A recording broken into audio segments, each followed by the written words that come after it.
સવાલ નંબર 1, માનવ શરીરને કોણ ચલાવે છે? એનો જવાબ છે માનવ શરીરમાં સૌથી મહત્વપૂર્ણ અંગ મગજ છે.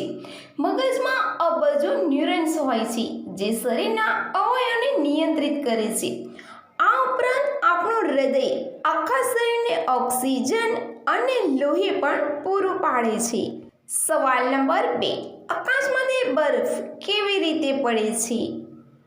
એનો જવાબ છે જ્યારે આકાશમાં તાપમાન 0થી થોડા ડિગ્રી નીચે હોય છે ત્યારે હવામાં રહેલો ભેજ વાદળોમાં રહેલા નાના નાના ટીપા પાણીના ટીપાને થીજાવી દે છે.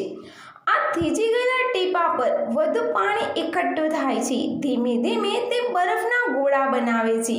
જેમ જેમ તે ભારે થાય છે તેમ તેમ તે જમીન પર પડે છે. સવાલ નંબર 3, ચંદ્રને આપણે અડધો જોઈ શકીએ છીએ પણ સૂર્યને અડધો કેમ નહીં જોઈ શકતા? એનો જવાબ છે ચંદ્ર સૂર્યપ્રકાશમાંથી પ્રકાશિત થાય છે. ચંદ્રનો આકાર ગોળાકાર બોલ જેવો છે, તેથી તેનો અડધો ભાગ પ્રકાશિત છે અને બાકીનો અડધો ભાગ અંધારો છે.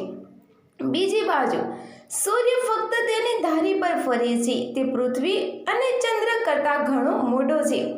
જો કે ગ્રહણ દરમિયાન ચંદ્ર પણ અડધો દેખાય છે. સવાલ નંબર 4, ગાય કેટલા વર્ષ જીવે છે? એનો જવાબ છે પશુ ચિકિત્સાના મતે સ્વસ્થ ગાયનું આયુષ્ય ફક્ત 18 થી 20 વર્ષનું હોય છે. સવાલ નંબર 5, કયા ખાણામાં નાખવાનું ગમે છે? એનો જવાબ છે આગળના.